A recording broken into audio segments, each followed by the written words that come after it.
Okay, तो आज हम बात करेंगे एक नए हाइब्रिडाइजेशन की, जो sp3d हाइब्रिडाइजेशन होगा, हम उसकी बात करेंगे आज। ठीक है। और वो एग्जाम्पल वो देखेंगे कि किसमें हमने sp3d हाइब्रिडाइजेशन देखा है। तो हम sp3d हाइब्रिडाइजेशन को देखेंगे कि कैसे कैसे sp3d हाइब्रिडाइजेशन होता है। तो सबसे पहले ये पहला हाइब्रिडाइजेशन है जिसमें हम d ऑर्बिटल का भी इस्तेमाल करेंगे, sp3d हाइब्रिडाइजेशन।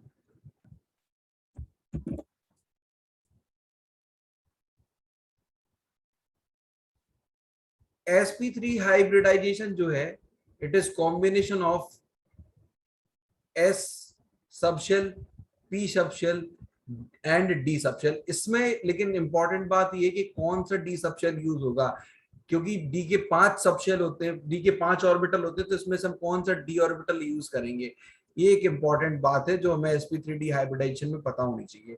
तो sp3d हाइब्रिडाइजेशन जो है, it's a combination of s orbital plus px plus P Y plus P Z. इसके अलावा इसमें जो हाइब्रिडाइजेशन में डी ऑर्बिटल यूज होगा वो होगा डी जेड स्क्वायर। डी के 5 ऑर्बिटल होते हैं, D X Y, D Y Z, D Z X and D X square डस Y square and D Z square. तो यहां पर हम इस्तेमाल कर रहे हैं डी जेड स्क्वायर का, इसमें डी जेड स्क्वायर ही इन्वॉल्व होता है। ठीक। अब यहां पर कितने ऑर्बिटल्स इन्वॉल्व हो गए, 5 ऑर्बिटल्स इन्वॉल्व हो गए। तो यहां पर कितने सिग्मा बॉन्ड बनेंगे, यहां पर बनेंगे 5 सिग्मा बॉन्ड। तो हम एक ऐसा कंपाउंड लेंगे जिसमें 5 सिग्मा बॉन्ड होते हो। So the example that we are going to take today is PCl5, phosphorus pentachloride. The compound is named as phosphorus pentachloride.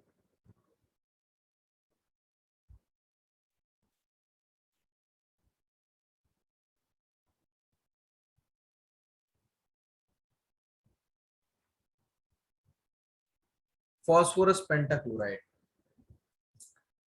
तो फॉस्फोरस पेंटाक्लोराइड में सेंट्रल एटम कौन है, which one is the central atom in phosphorus pentachloride? Phosphorus is the central atom here. तो यहां पर हम लिखेंगे phosphorus. Phosphorus atomic number 15, electronic configuration will be 1s2, 2s2, 2p6, 3s2, 3p3। तो इसका जो वैलेंस शेल है वो थर्ड शेल है, वैलेंस शेल जो है वो थर्ड शेल है। तो इसका जो ग्राउंड स्टेट होगा, फॉस्फोरस का जो ग्राउंड स्टेट होगा, that will be 3s2, 3p3। And क्योंकि इसमें थर्ड शेल भी है, तो यहाँ पर 3d जो होगा वो खाली होगा, 3d 0। This can also be taken here. तो 3s2 ground state configuration is now 3s2, 3s2 हो गया, 3p3 हो गया और 3d 0 हो गया। ठीक है। इनको हम बॉक्स फॉर्म में बना करके दिखा सकते हैं, 3s2, 3p3 and 3d 0।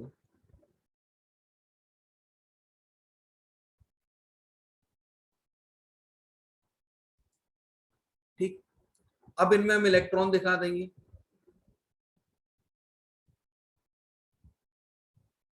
Let's show the electron.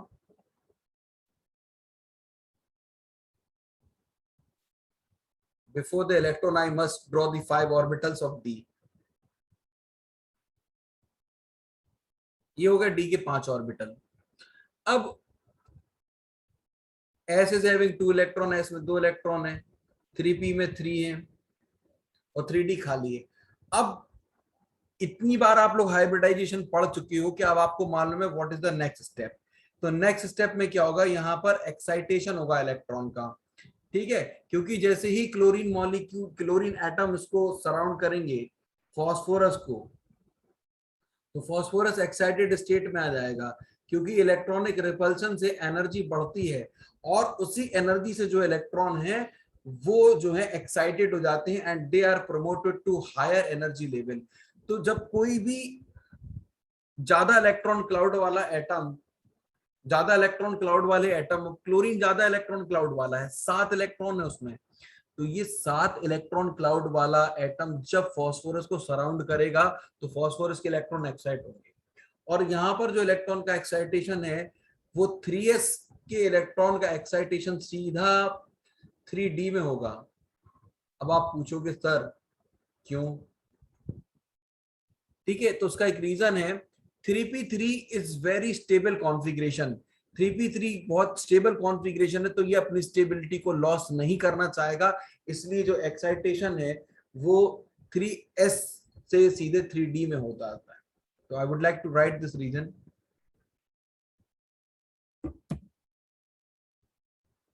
Electron is excited to 3d instead of 3p। 3p की जगह 3d में हो गया, as in phosphorus 3p3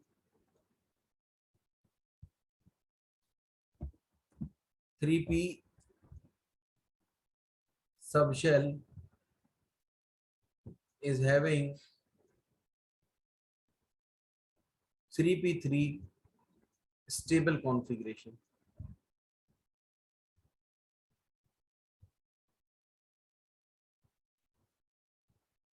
तो 3p3 बहुत स्टेबल कॉन्फ़िगरेशन, इसलिए जो एक्साइटेशन है वो 3s से सीधे 3d में हो जाता है। अब after excitation what is the scenario now?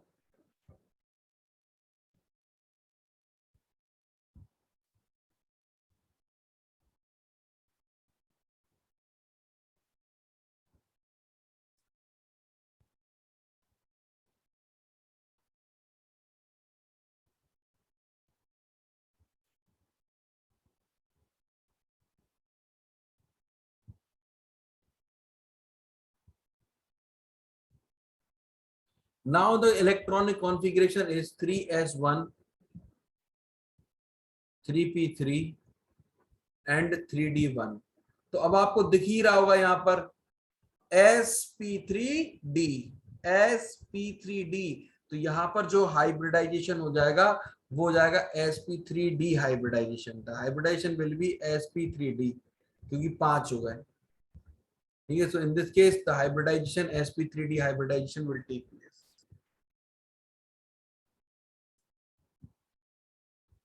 This will lead to the sp3d hybridization।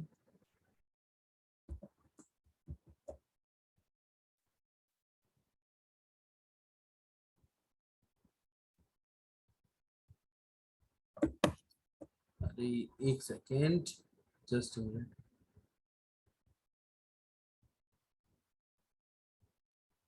ठीक है, तो यहाँ पर हाइब्रिडाइजेशन हो जाएगा sp3d हाइब्रिडाइजेशन। अब इसमें 5 ऑर्बिटल कंबाइन हो रहे हैं, तो और नए ऑर्बिटल भी कितने मिलेंगे? 5 new orbitals. Hybridization taking place is sp3d hybridization।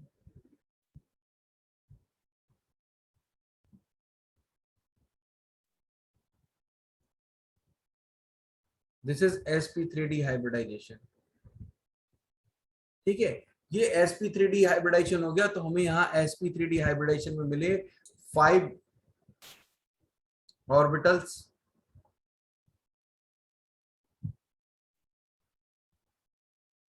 These are now new 5 sp3d hybrid orbitals। Now the phosphorus in sp3d,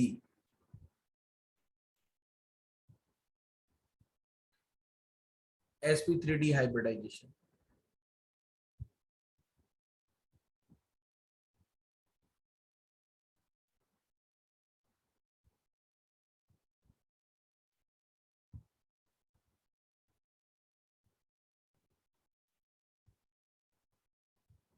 These are new 5 sp3d hybrid orbitals. Each one is called sp3d। So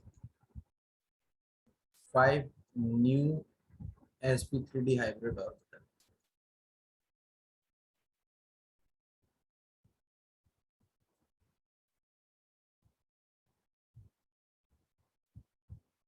अब जो हमारे 5 chlorine है, पांचों chlorine क्या हो जाएंगे, एक एक electron in sp3d hybrid orbital के साथ शेयर कर लेंगे और बनेंगे 5 कोवलेंट बॉन्ड। ठीक है, तो ये रहे फॉस्फोरस के पहला इलेक्ट्रॉन, दूसरा इलेक्ट्रॉन, तीसरा इलेक्ट्रॉन, चौथा इलेक्ट्रॉन, पांचवा इलेक्ट्रॉन। अब जो है वो इलेक्ट्रॉन किसके आएंगे, next electron will be of chlorine. This is the electron of chlorine, chlorine, third chlorine, fourth chlorine and fifth chlorine. तो it will result us 5 sigma bonds, it will result us 5 sigma bonds.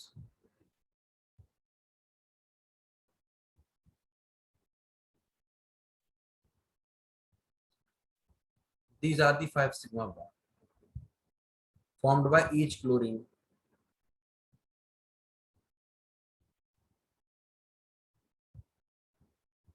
Sigma, sigma, sigma, and sigma. So there are 5 sigma bond in sp3d hybridization. Phosphorus pentachloride is an example. अब हम लोग एक review कर लेते हैं, अभी तक जो हमने पढ़ा है उसको एक बार और से देखेंगे। हमने आज बात करी sp3d हाइब्रिडाइजेशन की। ठीक है, तो sp3d हाइब्रिडाइजेशन जो है वो PCl5 मॉलिक्यूल यानी फॉस्फोरस पेंटाक्लोराइड में होता है। फॉस्फोरस का इलेक्ट्रॉनिक कॉन्फ़िगरेशन लिखा, ठीक है। इसके बाद हमने उसका वैलेंस शेल सेलेक्ट किया, ग्राउंड स्टेट को सिलेक्ट किया। ग्राउंड स्टेट के बाद फिर एक्साइटेड स्टेट में हमने बताया कि 3s से एक इलेक्ट्रॉन उठ के सीधे 3d में जंप करेगा, 3p में नहीं जाएगा बिकॉज 3p बहुत स्टेबल है। अब यहाँ पर 3d में चला गया इलेक्ट्रॉन, इसके बाद क्या हुआ, एक एक इलेक्ट्रॉन सभी में हो गया, 3s में भी एक, 3p में भी, 1 इन ईच ऑर्बिटल, तो 3p3, और d में एक हो गया। तो यहाँ इलेक्ट्रॉनिक कॉन्फ़िगरेशन हुआ है 3s1, 3p3 एंड 3d1। तो यहाँ पर ये एक s सब शेल, एक s ऑर्बिटल, 3p ऑर्बिटल और एक d ऑर्बिटल, ये 5 ऑर्बिटल आपस में मिक्स होकर नए हाइब्रिड ऑर्बिटल बनाएंगे। Those are called 5 new sp3d hybrid orbital. तो इन 5 sp3d हाइब्रिड ऑर्बिटल से हर एक ऑर्बिटल से एक एक क्लोरीन जो है बॉन्ड बना लेगा, सिग्मा बॉन्ड बन जाएगा। अब ये सिग्मा बॉन्ड बन गया तो स्ट्रक्चर भी देख लेते हैं, तो स्ट्रक्चर कैसा होगा। मैं ऑर्बिटल्स इस बार शो नहीं करूंगा क्योंकि बहुत डेंजर किस्म का डायग्राम होगा, तो लेट्स सी कि किस तरह का बनेगा। यहां पर फॉस्फोरस पेंटाक्लोराइड जो मॉलिक्यूल बनता है उसका शेप बता देते हैं कि कैसा होगा कैसा नहीं होगा। Let's see this.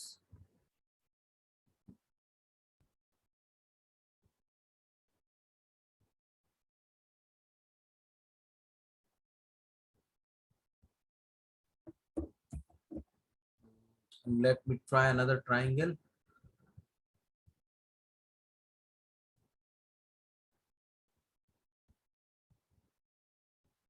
Where is the normal triangle? Okay, don't be. So let's see this.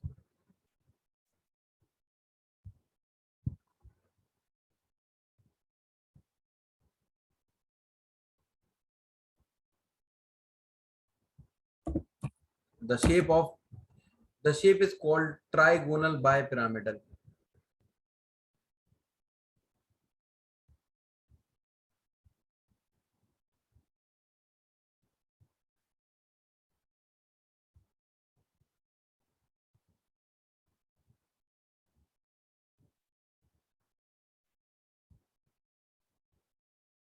In the center there will be phosphorus atom.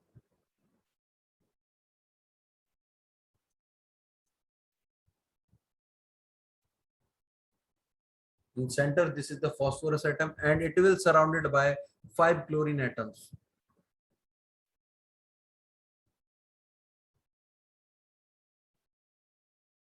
Okay. Now this shape is called trigonal bipyramidal. The shape is called trigonal bipyramidal.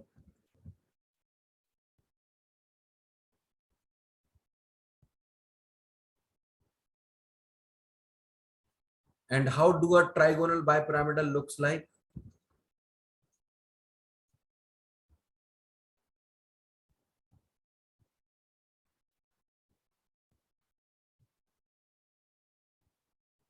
These three chlorine are coplanar. Coplanar means they are lying in the same plane. ठीक है, तो ये जो है एक same plane में है. अब जो बाकी की दो क्लोरीन है ये इस ट्राइंगल के आर पार हैं, ट्राइंगल के सेंटर से आर पार हैं, तो इसलिए इसका हो गया trigonal bipyramidal. The outer line can be shown with the dotted once.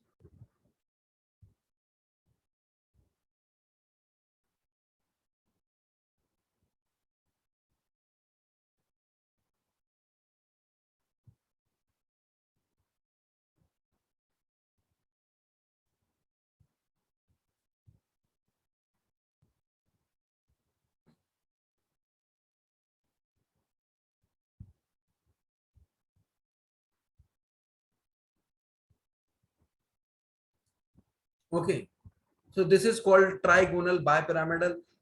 अब इसमें बॉन्ड एंगल दो तरह के हैं. ये जो बॉन्ड है, जो तीन क्लोरीन में बॉन्ड बन रहे हैं जो एक ट्राइंगल के वर्टेक्स पे हैं, these are called axial bonds. इनको हम बोलेंगे axial bond. Sorry, these one are called equatorial bond.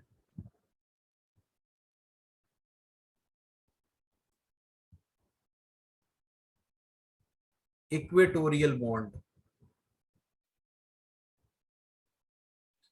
And this one straight bond, it is called axial bond.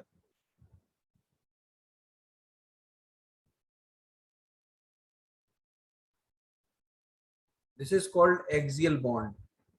तो यहां पर जो बॉन्ड एंगल है एक्सियल और इक्वेटोरियल के बीच का जो बॉन्ड एंगल है that is 90 degree.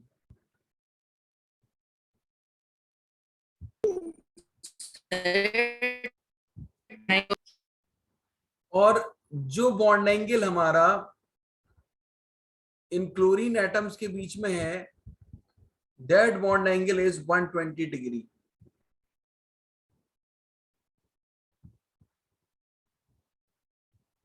This bond angle is of 120 degree.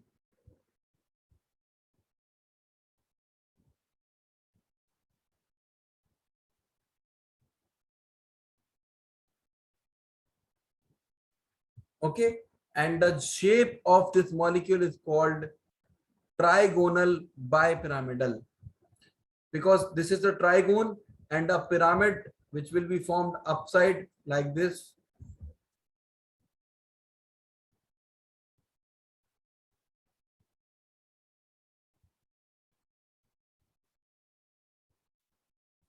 Two pyramids will form and the molecular geometry is called trigonal bipyramidal.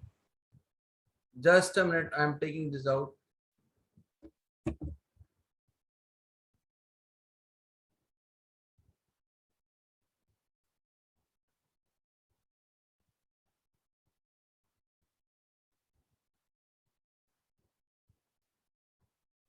Okay, let me write this one.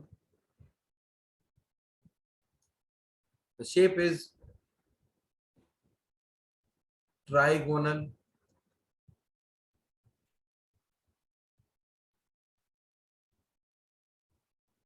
Bipyramidal. Trigonal bipyramid, दो pyramid है तो bipyramidal.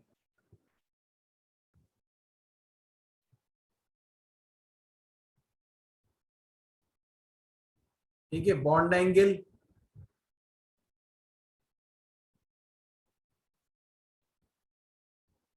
90 degree and 120 degree.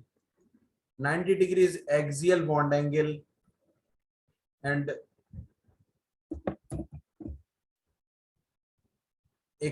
120 is a bond angle of equatorial bond. ये equatorial bond का है. अब देखो एक बार और ट्राई करके दिखाता हूं आपको इसका शेप कैसा होगा. Let me show you this one.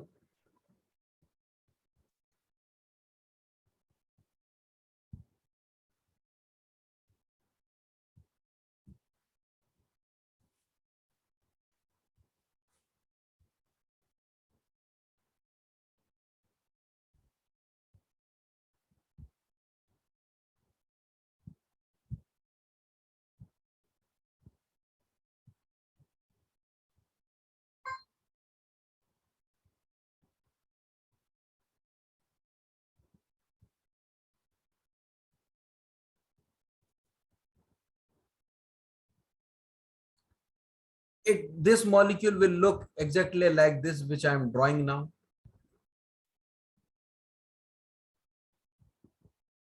So you can assume what kind of shape it is.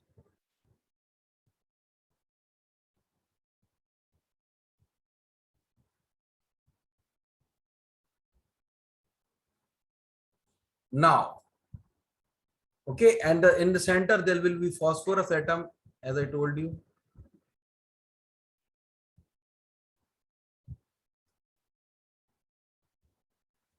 It is also a drawing of phosphorus pentachloride, because chlorine जो है ट्राइंगल के वर्टेक्सेस पर है.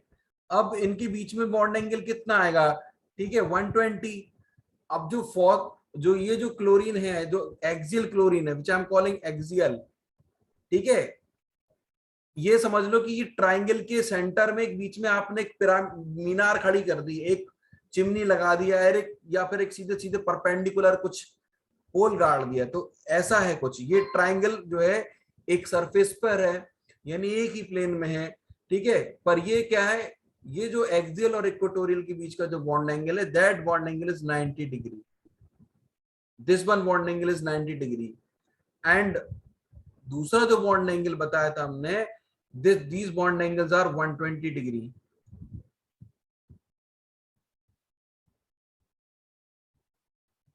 So this is a drawing of phosphorus pentachloride molecule.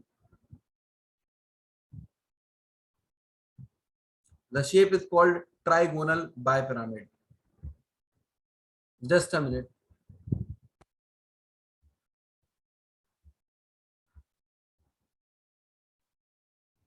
अब आपको मुझे structure दिखा रहा हूं, स्ट्रक्चर आप देखिए. ये ट्रायंगल है, इसके देखो तीनों कोनों पे आपको एक एक क्लोरीन दिख रहा है कि नहीं दिख रहा है? क्लोरीन, ठीक है.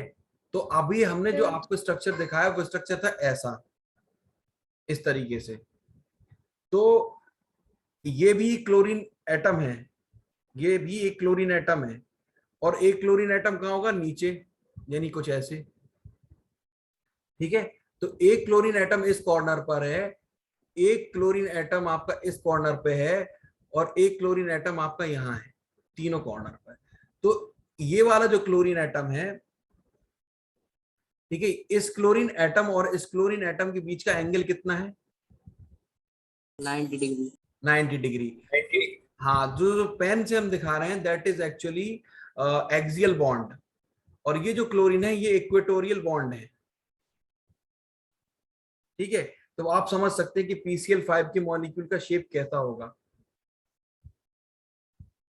ठीक. तो इस तरह से जो है फॉस्फोरस पेंटाक्लोराइड के मॉलिक्यूल का शेप होता है, जिसको हम बोलते हैं ट्राइगोनल बायपिरामिडल, जिसको हम बोलते हैं ट्राइगोनल बायपिरामिडल. तो आई होप कि आपको ये शेप समझ में आ गया होगा, ठीक है, कि कैसा दिखता है ट्राइगोनल बायपिरामिडल. ठीक है, एक्सियल क्या होते हैं, इक्वेटोरियल बॉन्ड पता क्यों कहते हैं? अर्थ में एक लाइन होती है, ठीक है, अगर हम अर्थ को ड्रॉ करें. पिरामिड कहाँ है? ओ माय गॉड, रुको, अब हम आपको पिरामिड दिखा दें. Just a minute, just a minute. Let's see the pyramids. If you can see this, तो आपको जो पिरामिड को ज्वाइन करेंगे पिरामिड बन जाएगा. ये क्लोरीन और ये क्लोरीन को टच करने से पिरामिड बन जाएगा आपका, ठीक है. जब हम इस क्लोरीन को इससे और इससे, इन तीनों से मिलाएंगे तो एक पिरामिड ऐसा ऊपर बनेगा और एक सेम पिरामिड नीचे बनेगा. तो ये एक ट्राइंगल इसमें बनाया, तो ये शेप क्या हो गया? ट्राइगोनल. ये शेप क्या होगा? ट्राइगोनल. और एक पिरामिड ऊपर बन रहा है और एक पिरामिड नीचे बन रहा है, तो that's why it is called trigonal bipyramidal. ठीक है, ओके, ठीक है sir. Meeting is about to and.